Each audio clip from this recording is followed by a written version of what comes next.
Buenos días, estudiantes. Avísenme, por favor, si me escuchan. Buen día, doctor, se lo escucha. Muy bien, empezamos y continuamos con el tema de proteínas. Habíamos visto hemoglobina y ahora vemos mioglobina. La diferencia entre hemoglobina y mioglobina está en la cantidad de subunidades que tienen cada uno de ellos. La hemoglobina tiene 4 subunidades, en cambio la mioglobina tiene una sola. La hemoglobina es tetramérica y la mioglobina es monomérica. La mioglobina tiene una estructura de hélice alfa, 7 hélices alfa, muy parecida a las globinas de la hemoglobina, y tiene solamente un grupo prostético que es el heme. En cambio, la hemoglobina tenía 4 grandes conformaciones con 4 hemes. Entonces, hay una pequeña diferencia. La otra diferencia es que la mioglobina almacena oxígeno y libera su oxígeno cuando la presión parcial de oxígeno está muy baja en las células, cuando esté en 5 o menos de 5 milímetros de mercurio. En cambio, la hemoglobina liberaba su oxígeno cuando estaba en 40 milímetros de mercurio. En este caso, solamente la mioglobina elimina cuando ha bajado mucho la cantidad de oxígeno en la célula y es un aliciente para la célula para conseguir oxígeno en momentos en que hay hipoxia. La mioglobina no es una sola molécula, son cientos de miles de moléculas de mioglobina que tienen las células, particularmente las células musculares, pero también muchas otras células tienen mioglobina. La mioglobina tiene una connotación clínica y es que cuando la mioglobina se presenta en sangre, porque habitualmente está en los tejidos, en las células, cuando se presenta en sangre, representa un daño muscular o un daño renal. Vemos entonces, la mioglobina es una proteína muscular que almacena oxígeno. Es una hemoproteína que contiene un solo grupo heme. La afinidad de la mioglobina por el oxígeno es mucho más alta que de la hemoglobina, es decir, muy rápido va a captar oxígeno, pero su liberación es muy lenta y solamente ocurre cuando la PO2 baja a menos de 5 milímetros de mercurio. Tiene una curva de saturación que no es sigmoidea, como lo era la hemoglobina, sino que es hiperbólica. Posee solo estructura primaria, secundaria, terciaria, no así cuaternaria. Está formada por una cadena de aminoácidos que se enrollan en forma de hélices y forman 8 hélices. La mioglobina, vuelvo a repetir, se encuentra en el músculo, es monomérica, almacena oxígeno, tiene un solo heme y tiene mayor afinidad por el oxígeno en relación a la hemoglobina. Las diferencias son absolutamente notorias. Una sola cadena con un solo heme, aquí la hemoglobina 4 cadenas con 4 grupos heme, y ahí están las diferentes hélices A, B, C, D, E, F, G, H, etc. Otro grupo de proteínas importantes son las enzimas, y prácticamente sin enzimas no podríamos vivir. Son proteínas catalíticas. Al decir catalíticas significa que aceleran la velocidad de las reacciones. Sin las enzimas no podríamos, vuelvo a decir, vivir porque las reacciones serían muy lentas. Las enzimas tienen la capacidad de acelerar 1 a las 10 o 1 a la 12. Es decir, aceleran en una velocidad, son menos 10 y menos 12. A la 1 menos 10, 1 menos 12, ceros antes del segundo. Por lo tanto, su velocidad es extraordinariamente rápida. Las enzimas en su gran mayoría son proteínas, 98% de las enzimas son proteínas. Hay un solo 2% que son ribosimas, que son derivados de ácidos nucleicos, o 1%, es muy poco. Pero en general las enzimas debemos considerar las proteínas, y las proteínas son macromoléculas tridimensionales. La tridimensionalidad es lo más importante en las enzimas y en las proteínas, porque mantiene la relación entre las estructuras y hace que se mantenga la conformación. Tienen las enzimas un sitio activo, y un sitio activo que está determinado por un grupo de aminoácidos que van a interactuar con un substrato. de la unión de enzima más substrato va a salir un producto y ese producto se va a utilizar y ese producto inclusive puede sufrir otra interacción con enzimas y actuar como un nuevo substrato y volver a producir otro producto y así sucesivamente, particularmente en los ciclos metabólicos. En los ciclos metabólicos se empieza con una molécula, esta da lugar a un producto, el producto se convierte en sustrato ese mismo instante y actúa otra enzima que lo convierte en otro producto, este producto sustrato actúa otra enzima y así sucesivamente hasta convertirse en el punto final o reconvertir la molécula inicial. El sustrato se mueve hacia un centro activo. Este es el centro activo de la enzima y aquí viene el sustrato y se acomoda y se libera el producto. La enzima está lista para más. Si se fijan, la enzima no cambia, la enzima está siempre igual. Los que van a cambiar son los que ayudan a las enzimas, que son las coenzimas, pero la enzima como tal no tiene por qué cambiar. Aquí tenemos algunos ejemplos y algunos datos. Fíjense, tenemos el sustrato que se une con la enzima en un sitio específico que se llama el sitio catalítico o sitio activo. Si lo vemos separados, la porción proteica de la enzima se llama apoenzima y viene un cofactor, una coenzima porción no proteica que puede ocupar una parte de ellos y luego el sustrato que se acomoda absolutamente a la enzima, siendo que se llama toda la enzima ya en su conjunto, la apoenzima, la coenzima y todo su conjunto se denominan holoenzima. Aquí tenemos otro ejemplo, el sustrato, fíjense, se une con la enzima y se forma un complejo enzima-sustrato. Hay muchos modelos y muchas hipótesis de cómo se une el sustrato a la enzima. Hay como unos 6 modelos diferentes. Hay un modelo que se llama de la llave cerradura, otro modelo que se llama del ajuste inducido y varios modelos diferentes, pero en general lo que nos importa es cómo el sustrato busca el sitio activo de la enzima, se une, se acopla y se producen las interacciones iónicas o las interacciones que requiere esa enzima para convertir al sustrato en productos. Y aquí tenemos productos, ejemplo, ha venido el sustrato con la enzima y han salido 2 productos. Las enzimas son proteínas que facilitan la ocurrencia de los procesos y reacciones químicas dentro de la célula. Ese proceso se llama catálisis. Las enzimas son proteínas catalíticas. Las enzimas son específicas. Una enzima puede catalizar solo un tipo de reacción. Las enzimas son eficientes. En esto de son específicas significa que si la enzima es óxido reductasa, siempre va a actuar esa enzima como óxido reductasa. No va a actuar como isomerasa, no va a actuar como transferasa, no va a actuar como hidrolasa, sino simplemente como óxido reductasa. Y vamos a ver que hay más o menos unas 3.500 enzimas que tenemos que ver a lo largo del curso. Son eficientes. Una misma enzima puede catalizar miles de reacciones químicas al mismo tiempo, una tras otra.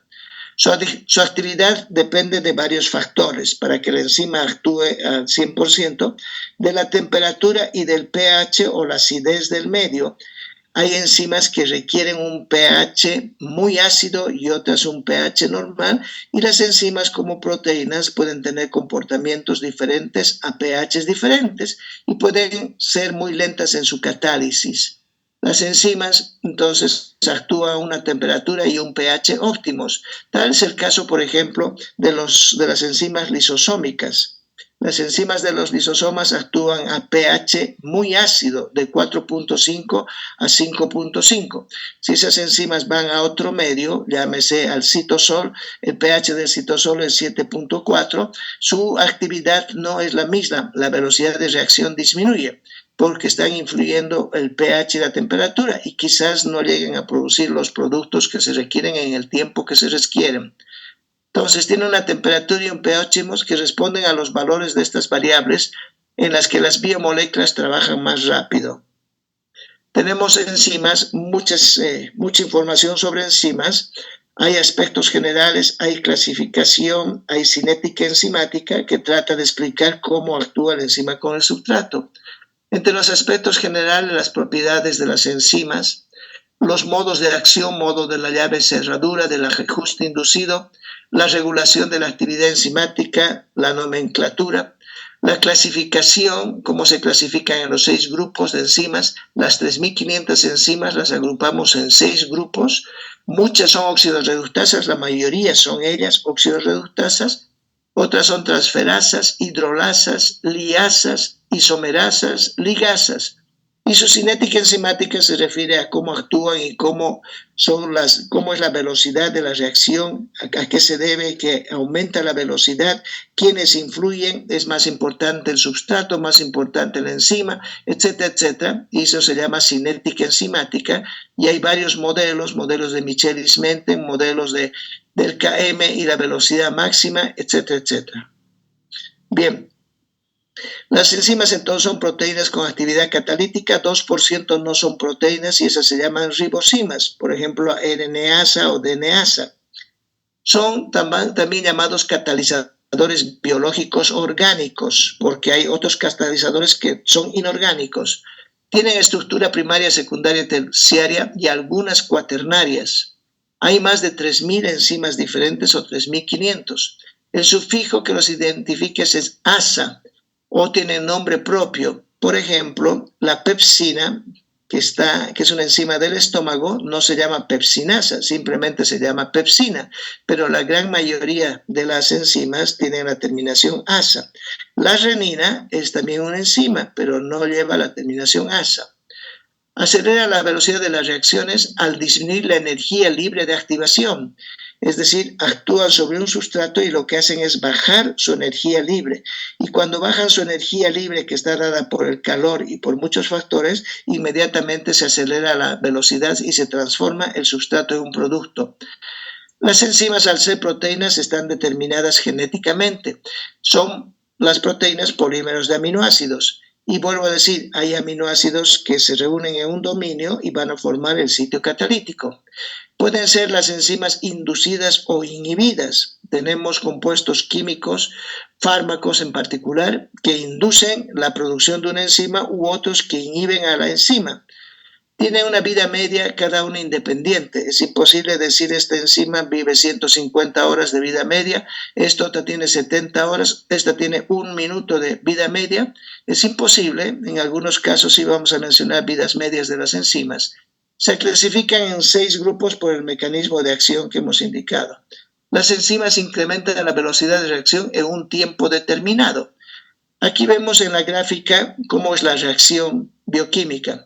Tenemos substratos, aquí hay un substrato, y aquí se produce una reacción sin enzima. Fíjense cómo se eleva tanto para convertir recién en un producto. Tiene que llegar al producto, pero se ha elevado.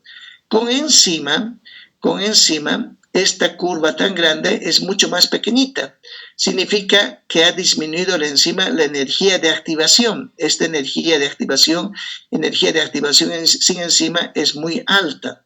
Y la enzima disminuye o baja la energía de activación y entonces la energía total liberada durante la reacción nos da lugar a un producto y generalmente puede ser agua entre medio que esté formándose. Aquí tenemos entonces el ácido carbónico que se ha convertido en CO2 y agua por acción de la enzima anhidrasa carbónica. Esa enzima lo que ha hecho es disminuir el tiempo de energía o disminuir la energía de activación del substrato o de los reactantes. Baja la energía de activación y la curva y la velocidad son muchísimo más rápidas cuando se producen con enzima versus sin enzima. La velocidad se mide por cambios de concentración de los sustratos en el tiempo o la aparición del producto. Es muy difícil decir si hay enzima en un sitio o no hay enzima, y cuando hay enzimas se ve que el producto aparece muy rápido. Entonces se dice que hay una buena cantidad de enzimas porque se mide por la aparición de los productos. La actividad de las enzimas es tanto específica como por acción como por un sustrato. Catalizan solo la degradación de un tipo de enlace siempre y cuando el sustrato sea el correcto, y pueden actuar a la vez en varios substratos. No solamente tiene un sustrato una enzima, puede tener 2 o 3 substratos y da lugar a un producto. Las enzimas tienen una velocidad máxima que se puede cuantificar y hemos dicho está en relación a la aparición del producto y tiene diferentes variables cuando se habla de la cinética enzimática. Aquí tenemos velocidad y tenemos substrato y fíjense, se saca un km que es una variable que se determina para ver cómo está la velocidad máxima y a qué velocidad. La mitad de la velocidad máxima se refiere al km. Cuando se alcanza la velocidad máxima, aquí tenemos velocidad máxima, la mitad exacta en la que se ha producido la reacción se llama km. Y este km da lugar a muchas relaciones químicas y a muchas formulaciones químicas para calcular la velocidad de la reacción y entender cómo se ha producido todo esto.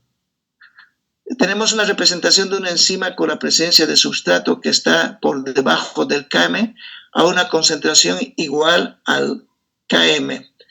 Aquí están las enzimas y están los substratos y fíjense, se unen enzimas y sustratos. Aquí aparecen más uniones y por último una gran cantidad de uniones. Entonces, se define muchas veces si es más importante la enzima o el substrato. Desde el punto de vista de la ecuación de Michaelis-Menten, aparentemente es más importante el substrato que la enzima, es decir, que haya más cantidad de substrato, va a haber más acción de las enzimas y más velocidad de la reacción.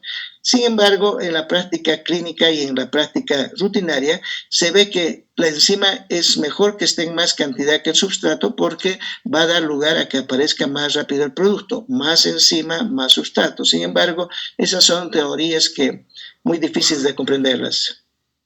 En ausencia de una enzima, la velocidad de la reacción es proporcional a la concentración de sustrato. La reacción con enzima ocurre de la siguiente manera. La enzima posee un sitio activo, el cual se une al sustrato. Se produce un equilibrio químico y se forma el complejo enzima-sustrato. Luego sobreviene la reacción y aparece el producto. La enzima queda intacta, la enzima no se modifica. La cinética enzimática nos habla de la constante de Michaelis, que se llama el K a la constante Michaelis, y describe la situación de equilibrio de la reacción. La ecuación de Michaelis-Menten son dos señoras que recibieron el premio Nobel cuando explicaron toda la reacción de las enzimas, son enzimólogas ellas. Nos explica la dependencia de la concentración del sustrato para que aparezca el producto, en el cual la velocidad inicial alcanza la mitad de la velocidad máxima. La ecuación contiene parámetros que describen las propiedades de las enzimas.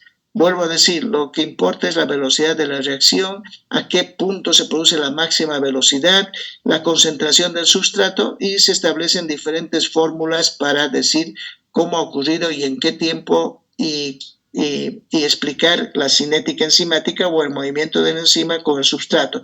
Pero vuelvo a decir, la cinética de Michaelis-Menten, la ecuación nos dice la dependencia de la concentración del sustrato para que aparezca el producto. Hay otros gráficos de doble recíproco de Lieberberg-Burr que se llaman, donde nos dice que el sustrato es usado para evaluar la Km, la constante Michaelis o una variable que se obtiene y la velocidad máxima. Y son muchas fórmulas químicas y muchas fórmulas matemáticas para explicar todo eso. En la parte que nos interesa, independiente de la cinética enzimática, porque no se la va a entender en una clase, tenemos factores que afectan a la actividad enzimática. Los factores son la temperatura, la presión del medio acuoso, el valor del pH del medio, la fuerza iónica, la concentración de sustratos, la concentración de enzima, cofactores metálicos, la presencia de ellos, la presencia de coenzimas, y pueden haber inhibidores y activadores enzimáticos, pero fíjense, todos ellos afectan la actividad de una enzima. Lo que más afecta es la temperatura y obviamente el pH, pero también la presión del medio, las fuerzas iónicas, la concentración de ambos y los factores presentes, como también las coenzimas. Muchas veces en las reacciones enzimáticas no es tan importante ni la concentración de la enzima ni de sustrato, sino la presencia de la coenzima, porque sin coenzima no se da lugar a la reacción. El que cambia de forma o conformación es la coenzima cuando se produce una reacción enzimática. La enzima no cambia, el que cambia es la coenzima. Y muchas coenzimas, vuelvo a decir, necesitan iones metálicos como magnesio, como cobre, como zinc, etcétera, para funcionar. Sin esos iones metálicos tampoco la velocidad es la misma. Entonces tenemos muchas variables que afectan a la velocidad de la reacción. Las dos más importantes, vuelvo a decir, son el pH y la temperatura. Fíjense, la actividad enzimática a cierto pH es el máximo, lo máximo de actividad enzimática. Pero cuando el pH está disminuido, es un poco ácido, esa velocidad es mínima e inclusive puede no producirse la reacción. Lo mismo, cuando cae la velocidad máxima, cuando disminuye el pH, también disminuye esto. En la temperatura, a medida que va aumentando la temperatura, aumenta la actividad enzimática y llega a un punto en que la actividad es la máxima, pero si sigue aumentando la temperatura, decae y cae toda la curva hacia abajo. Entonces, la temperatura también es importante porque puede romper los enlaces hidrógenos y hacer que la actividad enzimática no sea la misma. Y los cambios en el pH alteran el estado de ionización de los aminoácidos cargados, por ejemplo, aspartato, lisina, en su unión a sustrato o la acción catalítica. Temperatura rompe entonces enlaces hidrógenos y el pH altera el estado de ionización. Existen inhibidores enzimáticos. Muchos inhibidores enzimáticos, algunos son reversibles, otros irreversibles, otros competitivos, no competitivos, acompetitivos y alostéricos. Los que más nos interesan son los inhibidores reversibles e irreversibles y los alostéricos. Un inhibidor enzimático reversible significa que pasa inmediatamente la acción inhibidora y las cantidades de enzimas que han quedado siguen haciendo su acción. En cambio, un inhibidor irreversible anula a todas las enzimas y no se puede producir una reacción ni una acción catalítica hasta que se generen nuevas enzimas. Un inhibidor competitivo compite con el substrato por el sitio activo de la enzima. No competitivos, su nombre lo dice. Acompetitivos es que baja mucho el Km, baja mucho la velocidad máxima. Son términos difíciles de entender. Y alostéricos significa que hay compuestos que van a alterar la acción de la enzima sin afectar al sitio catalítico. Alosterismo significa fuera del sitio activo. Entonces hay muchos compuestos que pueden afectar la acción de la enzima sin llegar al sitio activo. En cambio, los inhibidores reversibles y irreversibles sí llegan al sitio activo y compiten por el substrato. Tenemos inhibición competitiva. Sustrato inhibidor compite por el sitio activo. Fíjense aquí en la figura, la enzima y el substrato.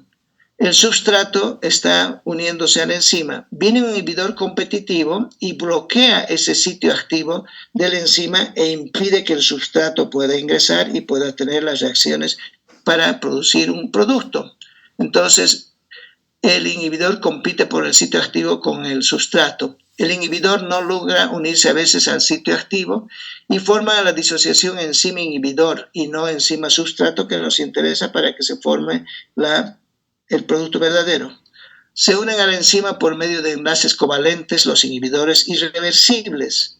La actividad catalítica frecuente se pierde de manera permanente, es decir, se terminan todas las enzimas. Son útiles para identificar aminoácidos que forman parte del sitio activo de una enzima y hay dos tipos de irreversible, marcadores por afinidad y sustratos suicidas. La inhibición no competitiva forma complejos binarios, enzima inhibidor y enzima substrato, y la formación de complejos ternarios, enzima inhibidor substrato. La inhibición no competitiva, tenemos aquí el sitio activo, el sitio inhibidor, y se unen y no se forma el substrato o no permiten la acción catalítica. La inhibición competitiva, el inhibidor actúa solo con el complejo enzima-substrato. Aquí tenemos, por ejemplo, el substrato ingresado y el inhibidor competitivo está alterando el sitio catalítico por acción de modificar a él para que el sustrato no dé lugar al producto. Aparece cuando la unión del sustrato al sitio activo da como resultado la formación para el sitio del inhibidor, y el inhibidor se acopla aquí. Son muy raros los inhibidores acompetitivos. Los más comunes son los inhibidores reversibles, irreversibles y los alostéricos. El inhibidor alostérico es uno de los que más nos interesa. Alosterismo hemos dicho que va a un lugar que no es el sitio activo.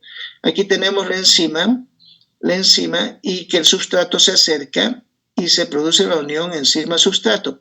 Pero viene el inhibidor alostérico que está en otro lugar, su sitio de reconocimiento, y este inhibidor alostérico aleja al sustrato. Cambia la conformación de la enzima del sitio activo y el sustrato no puede ingresar, no puede producirse la reacción. Los alostéricos, y hemos explicado lo mismo que se ha dicho. La correlación clínica, ¿por qué nos interesan las enzimas? Porque sin enzimas no podríamos producir los productos necesarios y el tiempo de reacción sería prácticamente imposible de simularlo. Se utilizan muchas veces fármacos para inhibir enzimas. Una gran cantidad de la farmacología se relaciona con la inhibición de las enzimas o la alteración del sustrato. Muchos fármacos actúan por acción alostérica y muchos fármacos actúan por inhibición directa del sitio activo al colocarse en el sitio donde tiene que estar el sustrato. El fluorouracilo, por ejemplo, impide o inhibe a la timidilato sintetasa. Esta es una enzima que tiene que convertir la timina en uridina. Y al inhibirse la timidina sintetasa, no se produce la uridina, impide la acción de la timina en convertirse en uridina. Por lo tanto, este medicamento que se introduce, sobre todo para tratar el cáncer, impide la formación del ADN porque no está generando uridín difosfato, uridín monofosfato, y se altera toda la célula y la célula ya no se reproduce, la célula muere. Entonces, fíjense, tenemos fármacos inhibidores irreversibles de algunas enzimas que pueden hacer que esa célula muera. También tenemos otro ejemplo, la aspirina inhibe a las COX. Las COX son las ciclooxigenasas e interfieren en la generación de prostaglandinas y tromboxanos. El alopurinol es un medicamento que se utiliza para tratar la gota. El exceso de ácido úrico inhibe la xantina oxidasa, quien lo reconoce como substrato y lo oxida a oxipurinol, lo convierte en otro compuesto en vez de convertir en ácido úrico.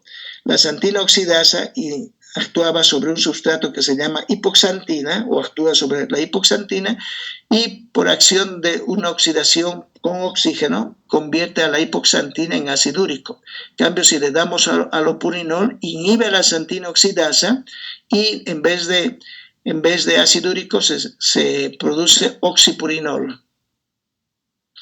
Las 6 clases principales de enzimas, hemos dicho las 3.000 o 3.500 enzimas, se agrupan en 6 grupos: oxidorreductasas, transferasas, y este es el sistema que se utiliza para nominar con números el 1, el 2, el 3, el 4, el 5, el 6, etc., el tipo de enzima que está actuando, y tienen una clave numérica. 1 siempre es oxidorreductasa, 2 es transferasa, 3 es hidrolasa, 4 liasa, 5 siempre es isomerasa y 6 ligasas o sintetasas.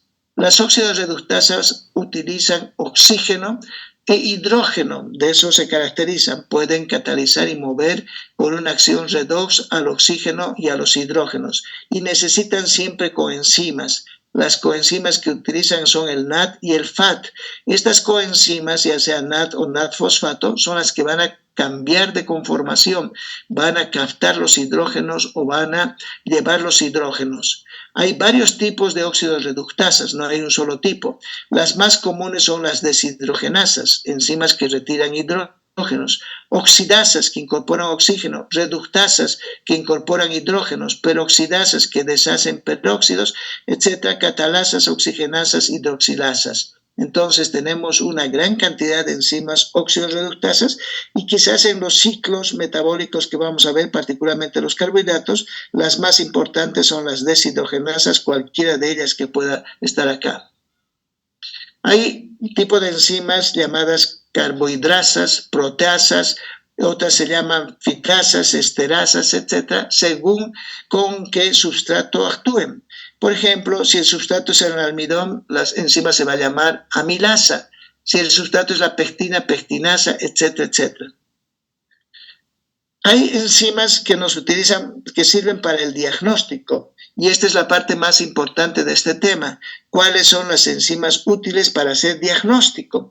¿Por qué? Que sepamos que la enzima actúa con un substrato y produce un producto y tiene una velocidad máxima, una velocidad media, tiene un km, eso no va a servir para mucho. Lo que sí interesa es qué enzimas se pueden determinar en sangre, en plasma, y estas enzimas qué trascendencia tienen en el diagnóstico. Y estas son las enzimas. Aquí están solamente un ejemplo de unas 10 enzimas, pero hay muchas más enzimas que se utilizan para hacer diagnóstico. Tenemos, por ejemplo, las aminotransferasas o llamadas transaminasas. Antiguamente se llamaban transaminasas SGOT o SGPT. Hoy se llaman una de ellas aspartato aminotransferasa y la otra se llama alanina aminotransferasa. Fíjense que la SOGT, si seguimos con la nominación de transaminasa, se eleva en el infarto de miocardio. El infarto de miocardio no es solamente por una enzima que se eleva, tiene toda una correlación clínica, tiene que haber dolor, tiene que haber alteraciones, etcétera, etcétera.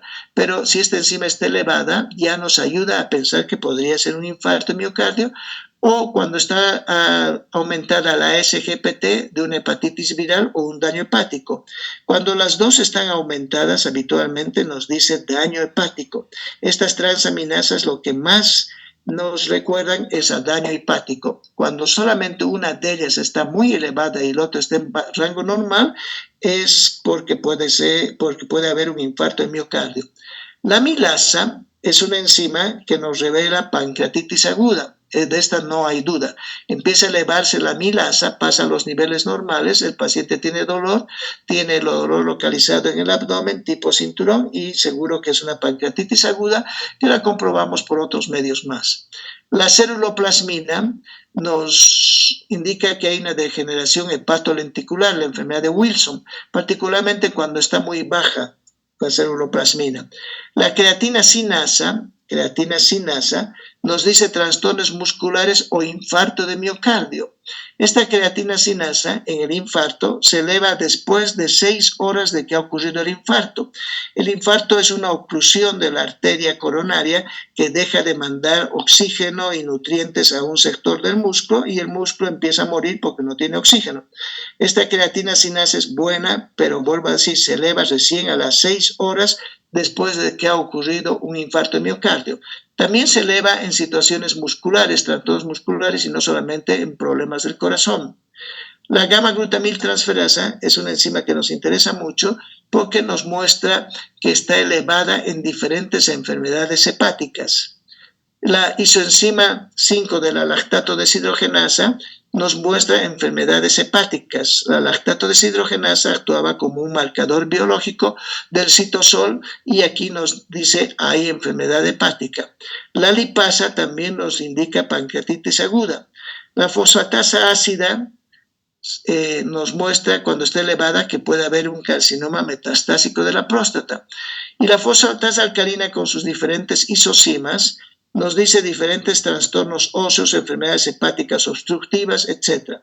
Entonces tenemos una buena cantidad de enzimas, que aquí están, vuelvo a decir, solamente como 10 enzimas, que nos ayudan en el diagnóstico. Hay muchas otras enzimas que nos van a colaborar, pero estas son las básicas para un diagnóstico. ¿Dónde se produce la enzima? La tialina se produce en la saliva, actúa sobre los almidones y proporciona mono y disacáridos, rompe a los almidones y los convierte en monosacáridos, disacáridos, se produce en la boca, en las glándulas salivales y necesita un medio moderadamente alcalino. La amilasa también degrada los almidones y azúcares, proporciona glucosa, se produce en el estómago y páncreas y tiene que tener un medio relativamente ácido. La pepsina se produce en el estómago, degrada los péptidos y aminoácidos, tiene que tener un medio muy ácido. La lipasa degrada las grasas en ácidos grasos y glicerinas, se encuentra en páncreas e intestino, necesita un medio alcalino y la acción de las sales biliares. La lactasa degrada al azúcar de la leche, la lactosa de leche, en glucosa y galactosa, y se encuentra en intestino y tiene que tener un medio ácido.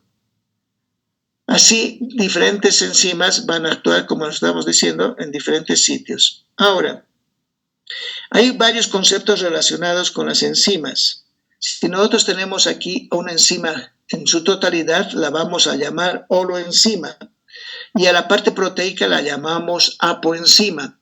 La apoenzima necesita de coenzimas y hay una parte que es un sitio catalítico y el cofactor. Todo esto, cofactor más sitio catalítico más coenzima más apoenzima, se conoce como holoenzima. Es la determinación que se ha aceptado. Holoenzima es el conjunto de todo y todas las cosas que actúan en la enzima.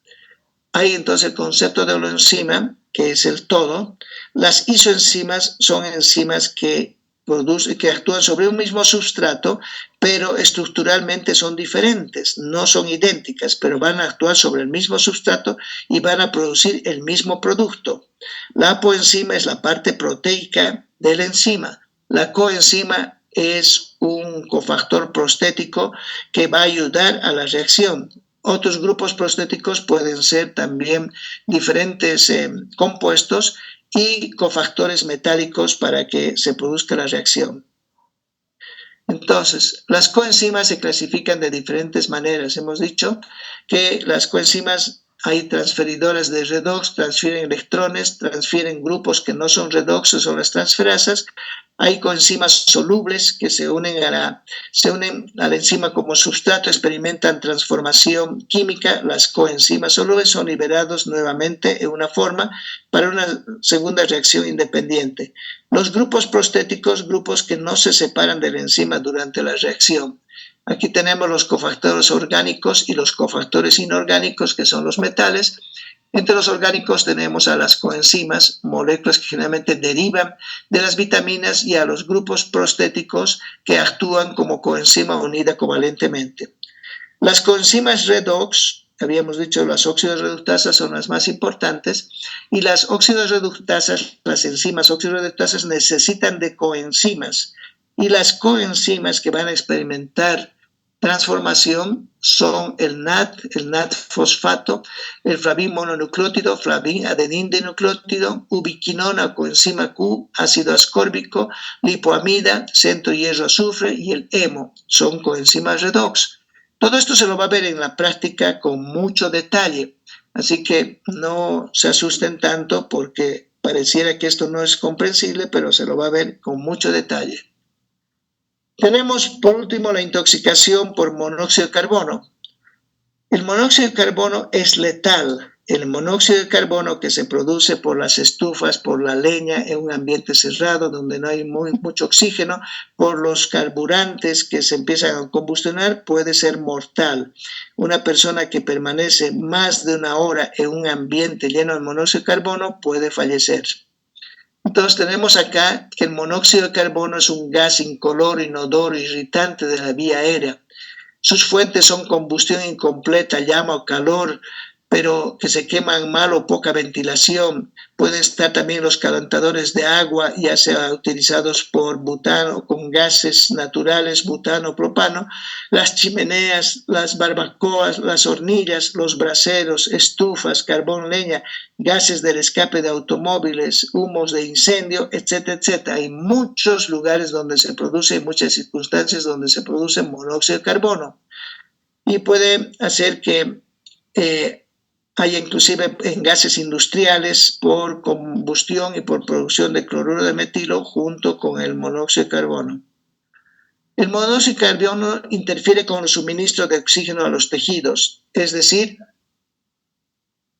al tener más afinidad por la hemoglobina, impide que el oxígeno que tenía que llevar la hemoglobina sea tal y la persona no tiene oxigenación, no se producen los procesos reactivos oxidativos y muere.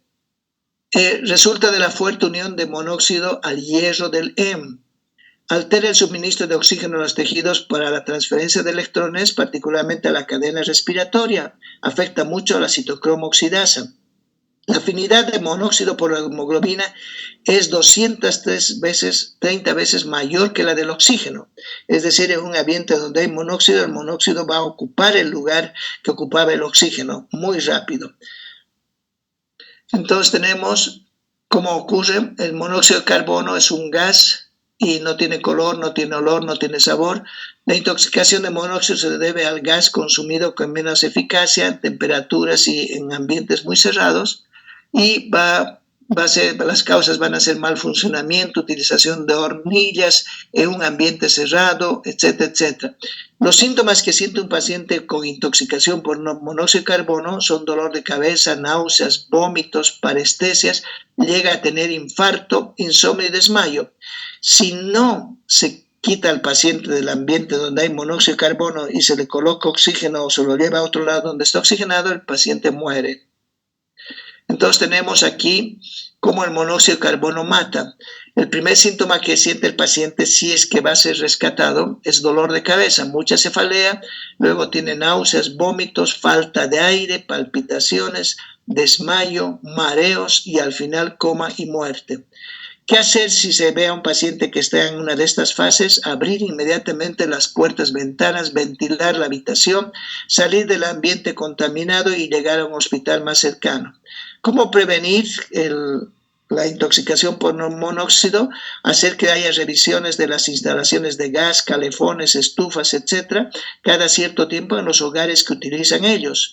La combustión a leña, los motores de espacios cerrados, etcétera, hay que controlar. ¿Qué pasa con el monóxido de carbono? ¿Cómo se entiende la intoxicación? El paciente empieza a inhalar monóxido de carbono, inmediatamente se reduce el transporte de oxígeno debido a que se forma un carboxihemoglobina. El monóxido de carbono forma carboxihemoglobina. Al no transportar oxígeno produce hipoxia. La hipoxia afecta al miocardio. El miocardio ya no funciona bien, se da lugar a una insuficiencia. La insuficiencia cardíaca hace que se congestione las venas, no está haciendo su función de bomba y los líquidos empiecen a salir y particularmente a nivel del pulmón se produce un edema de pulmón. La hipoxia también produce una acidosis, no hay oxígeno y el pH se empieza a alterar en el medio externo e interno de la célula. Se produce exacerbación de la permeabilidad vascular, aumenta el hematocrito y hay edema cerebral. Fíjense, se produce un edema pulmonar y un edema cerebral. El edema cerebral es un daño irreversible que produce, pero si es muy poco puede ser reversible, puede mejorar. Sin embargo, si el edema cerebral más el edema pulmonar ocurren, el paciente muere. Bien, el mal de altura es lo último que vemos. El llamado Sorochi, es una situación que afecta a las personas que van de lugares muy bajos a lugares muy altos. Nosotros en Bolivia tenemos ciudades que están a una altura muy considerable, llámese La Paz, El Alto, Potosí, etcétera, son lugares muy altos y los pacientes que vienen de la costa o de lugares que son muy bajos experimentan una situación de falta de oxígeno en el aire atmosférico y esa falta de oxígeno les produce hipoxia y si esa hipoxia o no se da oxígeno al paciente o se lo baja rápidamente, también podría ser letal por las mismas condiciones fisiopatológicas del monóxido de carbono, edemas, hipoxia, acidez, etcétera, etcétera. Si vemos, el factor limitante de la altura es la disminución progresiva de la presión parcial atmosférica de oxígeno. La densidad del aire disminuye al subir desde el nivel del mar. La presión de oxígeno disminuye a 3.800 metros o 3.048 metros es de 107 milímetros de mercurio. A nivel alveolar se reduce, pasando de 100 milímetros de mercurio a nivel del mar a 78, es decir, la presión ha bajado mucho. Nosotros que estamos acostumbrados a la altura y vivimos con poca cantidad de oxígeno, hemos hecho como un mecanismo de defensa la producción de enzimas y la producción de un compuesto que se llama 2,3-difoso difosglicerato. Y este 2,3-difosglicerato hace que eliminemos muy rápidamente el oxígeno de la hemoglobina y que la hemoglobina nuevamente vaya a los pulmones, cargue oxígeno y baje a los tejidos. En cambio, personas que viven en los lugares bajos no tienen esta 2,3-difosglicerato tan alta como los que vivimos en la altura y les cuesta eliminar el oxígeno de la hemoglobina. Entonces, fíjense, la presión de oxígeno va bajando de 100 a nivel del mar a 78 a una altura de 2.000 y a 38 a una altura de 5.500 metros. Entonces, en la medida que se va aumentando de altura, la presión de oxígeno va disminuyendo y la persona ya no puede realizar sus actividades normales porque está faltando oxígeno a los tejidos. El organismo se acomoda, y vuelvo a decir, la acomodación ocurre por la producción mayor de 2,3-difosglicerato y viene luego de la hipoxia una aclimatación, es decir, el paciente puede acostumbrarse. La palabra aclimatación está mal dicha, sin embargo, puede acostumbrarse a esa altura. ¿Y qué ocurre como mecanismos de acomodación o aclimatación? Aumenta la ventilación pulmonar, la persona respira más rápido, aumenta la cantidad de hemoglobina en la sangre, todos somos prácticamente policitémicos, eleva la capacidad difusora de los pulmones, incrementa la riqueza vascular de los tejidos, aumenta la capacidad de las células para utilizar el oxígeno a las presiones bajas de estas. Esos son los mecanismos de acomodación. Entonces, si analizamos un poco con este algoritmo, vamos a ver que en el mal de altura lo primero que hace la persona es hiperventilar, empieza a respirar muy rápido. Esto aumenta la frecuencia de ventilación. Después, si la PO2 es alveolar de 70 milímetros, no estimulan quimiorreceptores periféricos. Si la PO2 es alveolar es de 60 milímetros, inmediatamente se estimula y se estimula el centro respiratorio bulbar, con lo que aumenta la frecuencia respiratoria, aumenta la expiración de CO2 y la presión parcial de CO2 disminuye. Eso da lugar a una alcalosis respiratoria. La alcalosis respiratoria aumenta el pH hacia el lado alcalótico, se inhiben quimiorreceptores y luego con la hipoxemia que se ha producido e estimulación de quimiorreceptores periféricos, los cuerpos carotídeos y aórticos empiezan a funcionar para activar el centro respiratorio en el bulbo y evitar una alcalosis tan fuerte que puede ocurrir. Se compensan con mecanismos de ventilación. Todo esto es un mecanismo fisiopatológico que lo van a ver con mucho detalle en fisiopatología, cómo ocurren los trastornos. Tenemos nosotros una policitemia, habíamos dicho, los que estamos adaptados, y esto aumenta la síntesis de 2,3-difosglicerato, que es lo que más nos interesa. Y ahí en la hipoxemia aumenta la enzima la eritropoyetina, el riñón produce más eritropoyetina, estimula a la producción de glóbulos rojos, hay una policitemia, aumentan los hematíes, aumenta la hemoglobina, aumenta el transporte de oxígeno, aumenta el contenido de oxígeno. Y en líneas generales, lo que más me importa desde el punto de vista bioquímico es que se produce un aumento de la síntesis de 2,3-difosglicerato, que lo vamos a ver como el ciclo de Rapaport en la parte de la práctica, y cómo se produce y cómo modula la relación que tiene con la hemoglobina. Más 2,3-difosglicerato, más liberación de oxígeno por la hemoglobina. El mal de altura, generalmente hay una hipoxia ambiental, hipoxia alveolar, significa que hay poco oxígeno en el ambiente, poco oxígeno en los alveolos, y hay constricción de la arteria pulmonar, se produce una hipertensión arterial pulmonar, luego viene una hipertrofia, insuficiencia cardíaca y muerte. Esto no es tan rápido, pero en algunos pacientes la falta de oxígeno puede llevar a la muerte por un edema agudo de pulmón. Muy bien. Eso es todo. Ya la siguiente semana seguirá otro docente con otros temas que no corresponden a este capítulo. Ya entramos al cuarto capítulo. Muchas gracias, que tengan un buen día. Hasta luego. Muchas gracias, doctor. Muchas gracias. Hasta luego. Hasta luego, doctor. Gracias, hasta luego, doctor. Recording stopped.